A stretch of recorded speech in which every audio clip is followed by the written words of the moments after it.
Africain. Comment t'as vécu, dis-moi, ton éviction donc des obsèques de Didier? Ah, c'était pas une éviction. Je peux te le dire consciemment. J'ai décidé de me retirer. Quand on fait une réunion dans un comité où il y a 60 personnes, et tu sais, il y a des réalités qu'on ne dit pas. Moi, je n'ai pas demandé à être président d'un comité d'organisation. Les gens sont venus naturellement chez moi. Eh bien, quand ils sont venus naturellement chez moi, venus en discuter, dans le comité d'organisation qui s'est occupé des obsèques de Didier, plusieurs personnes ont dit, il faut que tu sois le président. J'ai dit, je ne peux pas être président du comité d'organisation parce que même quand mon frère Stéphane est décédé, je n'ai pas été président du comité d'organisation. Je peux pas être... j'ai proposé des noms. D'accord. Pour que ces personnes-là soient au devant parce qu'ils vont aller au contact des autorités, tout ça. Et que je peux très bien assurer la gestion de ce deuil-là. Et en plus, je suis complètement engagé dans la famille. Je connais tout le monde dans la famille et forcément, j'allais avoir les rapports, les liens, tout ça. Et donc, la famille a beaucoup plus de sujets à développer. Comment il faut gérer ça, tout ça. Et donc, c'était vraiment pas dans l'optique d'être dans une quelconque organisation. Et donc, c'est juste deux choses qui lancent cette polémique-là. C'était sensible quand même, je pense. Non, c'est même pas une question de sensibilité. Est-ce que tu ne t'es pas retiré parce que tu as senti que les gens te taxaient déjà donc de boycotter Didier, Didier Arafat? Donc, non, tu sais d'où ça vient? Ça vient d'où? Très simplement, ça vient de Arnaud Jaguar, sa vidéo. Ça vient de Arnaud Jaguar, sa vidéo, qui est passée sur un média où la personne était censée être mon frère. Mais je peux te dire, et quand je dis, moi quand je fais mes vidéos, j'assume complètement. D'accord. Didier décède le 12. Et donc on est tellement occupé pendant qu'on ne veut pas l'être et que je n'ai même pas envie d'être sur place et je dois faire mon deuil, je n'arrive pas à faire mon deuil. Il y a une vidéo. Une deuxième vidéo. Le 13 soir, après la première réunion chez moi, le 13, par exemple, je peux te dire, je vais te donner des informations en même temps qui ont mené à tout ça. C'est-à-dire, le 13 soir, le 13 après-midi, maman Tina vient chez moi, on dit elle n'a pas vu son fils. Pourtant, elle et moi on s'est parlé, elle dit je vais prendre les trophées de mon fils et je m'en vais à Ivo Sepp. J'ai dit maman, faut aller prier pour lui, faut aller le bénir. Et puis quand tu viens, tu finis à la maison, elle est partie. Elle l'a vu? Elle l'a vu. Donc quand j'entends 2 semaines après qu'elle n'a même pas vu son fils, c'est aberrant parce qu'il fallait qu'elle aille signer les papiers parce que moi et le ministre d'État on s'est rendu à Ivo Sepp la veille pour aller faire les histoires de papiers et j'ai fait en sorte qu'il n'y ait pas de photos qui soient divulguées. Voilà. Donc ça, ce point est réglé. Le même 13 dans la nuit, alors que 2 vidéos ont été faites pour dire que les gens veulent s'accaparer les funérailles de choses, le même 13 dans la nuit, entre minuit... On rappelle que ce sujet est sorti donc dans le direct du manager de... Le manager Arnaud Jaguar vient me voir en compagnie. Je suis avec Prince Alex, des gens qui sont très bien connus, très connus. Il y a Siro, il y a tout le monde. Il vient, il présente ses excuses, que c'était pas le but. Il pensait qu'on était en train de l'écarter, etc., etc. J'ai dit, mais mon petit... n'est pas en train d'écarter quelqu'un. Et donc moi, tout de suite, toutes les vidéos qui ont suivi après de gens qui étaient en train de parler, de polémiquer, je savais qu'ils étaient en train de pêcher gratuitement. Et moi, quand ils pêchent comme ça, que tu mon nom là, tu n'as pas vu que depuis combien de temps, 18 ans, je suis dans le game là, on n'a pas encore allé cotiser pour venir m'aider pour quelque chose. Parce que je fais les choses en aidant mon prochain, en passant mon prochain. Moi, je sais que je suis un grand humaniste. Je cherche à aider les gens. Et j'aurais pu, le 14, le vilipender, j'ai la photo, je vais vous la montrer. J'aurais pu le vilipender, mais je n'ai même pas fait ça. Il est passé à mon bureau il y a quoi, 1 semaine, 2 semaines pour venir me présenter des excuses officielles. Après, il est parti faire encore une vidéo. J'en ai voulu au propriétaire de la chaîne et il voit Musique TV, qui est mon frère, et dont la sœur est ma sœur. On a discuté, on s'est appelé plusieurs fois, j'ai été au Maroc, tout ça. J'ai dit que je ne peux pas comprendre que vous soyez comme ma famille et que vous vous permettiez de faire passer un tel élément sur vos médias. Après, on a parlé, on est une famille. Aujourd'hui, je veux dire, ça ne sert à rien de rester dans la Est-ce que ça c'est de son fait? Bon, moi je me dis, c'est pas lui qui convoque l'interview, ou tu penses que non, c'est pas du fait de M. Zoumana Bakayoko. Non, je veux dire du manager qui a répondu. Lui, il répond. Moi aujourd'hui, tu réponds à des questions. Il a pensé, il a pensé véritablement qu'il était exclu. Tout simplement, et dans son explication, je n'étais pas le premier cité, mais vu que c'est moi qu'on voyait à la télé et que c'est moi qui étais sur le plateau, le problème est venu de là. Et alors que moi, ça s'est imposé à moi. Et je suis désolé, hein, mais s'il y a un vrai problème dans la musique ou dans le showbiz, je sais pas pour me la raconter, que ce soit ministre ou bien premier ministre, bien que ce soit, forcément on va m'appeler parce qu'on sait que je suis au contact des artistes, c'est pas parce que je veux me la raconter. Et il y a le passif. Quand tu entends que Abouboulé fait un accident, c'est moi qui m'en vais chercher la prise en charge. Quand tu débordes Likoufa qui fait vidéo, quand il fait son accident et ses danseurs, je descends de mon avion de France, c'est moi qui vais lutter encore sa prise en charge. C'est moi qui demande qu'on l'amène à la polyclinique pour le traiter. Les gens, ils ont la mémoire courte. Je le fais parce que j'ai les enfants. Si je ne suis pas là demain, j'espère qu'on aura pitié d'eux. Je ferai les choses. Alors, quel intérêt y avait-il à être dans le comité d'organisation des obsèques? Je n'ai aucun intérêt dans le comité d'organisation des obsèques. Non, je veux dire, globalement, pas forcément toi. Est-ce qu'il y avait une affaire de gros sous qui circule? Chacun veut avoir sa cote-part. Mais attends, est-ce que le président du comité d'organisation des obsèques de Didier, c'est mon frère. Il a été très intelligent parce qu'il a pris ses distances sur tout ce qui était question financière et tout ça. C'est mon frère. Il a pris beaucoup de distance là-dessus et c'était bien. Mais lui, il peut vous dire, Siro pourra vous dire que même quand tu entends Mach qu'il faut faire un communiqué, chaque fois je leur fais un gros test comme ça pour leur dire que voici les actions que vous devez mener qui sont des actions fortes pour faire. Je n'ai pas besoin d'être dans un comité d'organisation pour m'exprimer. Les gens qui sont dans le comité d'organisation, c'est les personnes que je connais qui m'entourent. Moi, j'étais plutôt du côté de la famille. Les gens ne savent même pas si je vois Carmen, ils ne savent même pas si je vois Tina, si je suis en contact régulier avec la famille. Aujourd'hui, il n'y a plus personne devant la maison là-bas. Ouais. Il n'y a plus personne.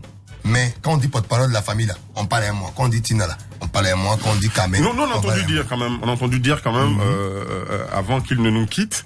Donc DJ Arafat, il avait été isolé d'une certaine façon. Il s'est senti seul, essayant d'organiser sa tournée. À un moment donné, il lui a manqué les moyens.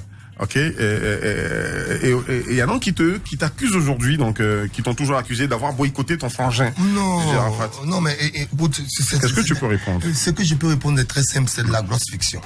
C'est ce qu'on appelle de la grosse fiction. C'est-à-dire que honnêtement, vous êtes à Vibe. D'accord. Est-ce que je peux appeler Vibe pour dire qu'il faut pas faire passer le spot d'Arafat? C'est-à-dire que essayons d'être un peu intelligents. C'est lui qui nous regarde là, même si tu n'es pas trop intelligent, qu'on t'a pas trop aidé. Comment tu penses que Mola lui-même il doit prendre son téléphone pour appeler Orange ou bien MTN ou bien qui que ce soit pour dire ne faites pas la tournée de Didier. Didier, le conseil qui lui a été donné, c'était que ce n'était pas le moment propice pour faire une tournée. Parce que je vous dis, contractuellement, on a signé une activité. Beno l'a dit, personne n'y a fait attention, mais on a signé une activité avec une grande marque. Où lui et Beno devaient aller en clash et j'étais leur modérateur. Et Beno, vous lui demandez, il vous le dira. On a tourné des vidéos sur ce truc-là. Ils devaient faire une chanson commune ensemble et ils devaient faire une tournée en Côte d'Ivoire qui devait amener à la réconciliation. Donc lui et moi, on pouvait pas se voir à cette période-là, à part pour les éléments vidéo qui allaient sortir. Et c'est une activité de Erico Série Original Entertainment qui est financée par Orange, Côte d'Ivoire. Et j'ai déjà pris cet agent. Vous partez devant le 15 décembre, il fait Orange Family Show, ensuite Beno fait et après moi je fais Orange Family Show, c'est un contrat global. Et donc il devait aller en clash, faire une chanson de réconciliation, faire un concert de face à face et ensuite faire une tournée qui partait sur tout 2020 jusqu'à la campagne électorale. Les gens ne le savent pas, mais on était soumis contractuellement, on a été obligé de demander si on pouvait en parler. Et je veux dire, quand les gens sont en train de prendre leur péché, tu les laisses prendre leur péché. Bon, je veux dire, il y a des choses simples qu'on ne veut pas retenir. Quand je parle, on va dire que les extrémistes vont dire... Mais au-delà de lui dire non, c'est pas le moment de faire ta tournée, quand il insiste, est-ce que c'est parce que tu lui as dit que c'était pas le moment de faire sa tournée que non, tu ne peux pas faire une tournée. Écoute, j'ai été de tous les conseils. J'ai été de tous les conseils à Didier. C'est-à-dire que même quand tu vas aller chez lui là, il n'y a pas quelqu'un qui est parti gérer ses contrats universels, les vérifier, voir si c'est ok ou pas, tout ça. J'avais entièrement sa confiance. Je prends un cas simple. Il faut que les gens comprennent. Il faut qu'ils arrêtent la fiction. Emma est là, elle peut témoigner. Quand il y a une histoire avec Didier, c'est pas moi qui dis à Didier pardon. C'est Didier qui m'appelle pour dire le vieux pardon. Je ne suis pas l'ami de Didier. Je suis presque son petit papa. C'est-à-dire, quand il y a un vrai problème, forcément, ça va passer par moi pour être solutionné. Les gens, comme je dis, ils ont la mémoire courte. Moi, il est venu à mon bureau pour me présenter des excuses. Je lui ai dit, je ne suis plus dans les excuses de fiction. On est dans les excuses, il faut que tu changes ta manière d'appréhender les choses parce que tu es quelqu'un qui a beaucoup de talent, tout le monde te respecte, on a besoin de toi pour progresser, machin et tout. Et on va plus se rencontrer. Il y a des gens, le manager de Rico, il a travaillé avec nous, il a vu plusieurs fois, tu vois Clash vidéo, et puis le lendemain, il est assis au bureau et puis il vient me voir. J'ai dit que non, je te dis plus jamais. Ensuite, si les gens n'ont pas mémoire, le 27 juillet, si je suis vraiment en histoire Didier, que je suis fâché, je ne suis pas obligé de donner mon matériel pour faire une activité à qui que ce soit. C'est mon matériel. Je peux rester là pour dire. Ça veut dire que finalement, tu as participé. Le 27 juillet, 15 jours avant son deuil. Et puis il y a quelque chose que les gens ne savent pas du tout. Ils disent que tout le monde était chez le ministre en train de faire un show. On n'était pas en train de faire un show chez le ministre. Moi, je faisais un show chez mon ami qui est le colonel Ouattao. Le ministre d'État, toutes les fêtes, on le voit vers minuit 30, parce que c'est quand même un ministre d'État. C'est le seul ministre d'État de notre pays. Il reçoit les institutionnels et puis après on se retrouve. Donc on était tous censés se retrouver après minuit chez lui. Malheureusement, le truc est arrivé. Et quand le truc est arrivé, ils vont appeler qui? Vous savez combien de temps il a fait là-bas? Les gens ne savent même pas le minimum de dispositions qui ont été prises. Ils ne savent même pas. Et puis, après, tu vois tout ce qu'il y a autour, des mensonges, de la fiction. Bon, c'est l'émoi. Et puis peut-être que la communication n'a pas été bien gérée. Et puis en même temps, les gens ont voulu protéger certaines choses. D'accord. C'est quelque chose qui me touche encore, qui me marque. J'ai mal vécu le deuil de mon... Absolument. On vous dit là, parce que c'est beaucoup de choses que nous avons partagées ensemble. Et puis, quand les gens sont... Attends, Arafat a un mois depuis qu'il a traité... On peut parler de coups de buzz, de marketing. Non, mais ils ont essayé, mais pour finalement avoir quoi? Rien du tout. Pour finalement avoir quoi? Rien du tout. Et c'est choquant après de comment ça part. Après maintenant, je sais que j'ai une responsabilité et que j'ai ma responsabilité vis-à-vis de la famille et je n'ai pas le choix. Je ne peux pas j'ai ce devoir-là, je vais le faire et puis je vais faire ce qu'il y a à faire. Et puis, si Dieu me donne toujours la force, les enfants vont progresser, ils vont être ensemble, ils vont être des frères. Rien n'a changé. Pendant le deuil, mes enfants étaient là, ils sont allés déposer leur gemme de fleurs pour leur oncle parce que eux-mêmes, pour leur expliquer que leur oncle est vraiment décédé, là, ça a pris du temps, ils viennent te poser des questions. C'est ces enfants. Vous pensez que quand Arafat va en France, vous pensez combien de jours il fait avec mes enfants dans la maison? Je prends des histoires simples. Quand on parle maintenant, aujourd'hui, on est en train de chercher les répartitions, les droits de l'adresse va où? Chez la mère de mes enfants, c'est chez nous que les papiers là viennent. D'accord. Ailleurs. Donc, comment tu veux que je vienne discuter avec quelqu'un qui dit que moi je suis comme ça, j'ai conçu ça, j'ai fait comme ça, et puis que chacun dit ce qu'il veut, pendant que je sais qu'il ne fait pas dans le vrai. D'accord. Il n'y a pas de discussion. D'accord. À un moment donné, tu es resté silencieux. Comment t'as vécu ça? Mais c'était difficile. Tu sais, quand tu dois annoncer à tout le monde, c'est quelque chose de délicat, de choquant. Tu penses, et après tu as des proches dedans que tu dois consoler. Finalement, en fait, tu demeures toujours le grand frère quoi, qui va assumer tous les trucs qui arrivent parce que tu as passé ton temps à assumer. Tu te poses des questions sur qu'est-ce que tu as échoué, tout ça. Je veux dire quelque chose clairement ici. Dis-moi. Pendant le deuil, vous voyez, il m'a fait semblant, il est en train de regarder son portable. Mais qu'est-ce que tu veux que je fasse? Si à 2h du matin, il ne se sent pas bien et puis elle vient chez moi, je suis dans ma chambre, elle ouvre la porte et puis elle tombe en pleurant. Il y a des choses on a vécu. Mais on les a vécues, ces choses. Les conseils, ils ont été donnés. Il y a plein de choses. Bon, moi-même, je suis pas bien émotionnellement. Mais je suis obligé d'être fort. Si Emma vient chez moi à 2h du matin, en pleine semaine, elle voit que je ne suis pas en train de dormir, elle ouvre la porte et puis elle vient s'étale sur un lit, sur mon lit, et puis elle pleure. Mais j'ai envie de pleurer avec elle parce qu'on sait quels sont les rapports que nous avons vécus, même si nous n'étions plus ensemble, c'était resté une famille, les messages qui s'échangeaient, on voyait et tout. Et donc, je suis obligé de consoler ma petite soeur, mais en même temps, pour la consoler, même quand elle part après, moi je fais nuit blanche, mais tu veux que je fasse quoi? Maman Tina vient pleurer, tu veux que je fasse quoi? Je la console, mes enfants pleurent, je la console quand il y a des tensions dans la famille, je suis obligé. Et donc, tu ne vis pas bien le deuil, tu es obligé de prendre de la distance un moment et tu es obligé de te cacher pour pleurer. Parce que c'est quelqu'un... Et quand je dis, il n'y a pas quelqu'un qui a récupéré Didier, il a 13 ans. Alors, c'est quoi ce véritable lien? Est-ce qu'il y a de la parenté par alliance ou c'est quoi ce véritable lien qu'il y a? C'est pas de la parenté par alliance, c'est plus que ça.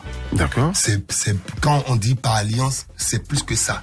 C'est-à-dire que si vous prenez le parcours de Didier, c'est-à-dire que moi-même je vais vous rappeler certaines choses, même avant de venir faire Pongo. Si vous partez prendre mon clip de la joie, clic du way, vous allez voir la première fois qu'il faisait le parc Pongo, et dans ce clip-là, il n'était même pas encore, il n'avait même pas encore été rapatrié à Abidjan.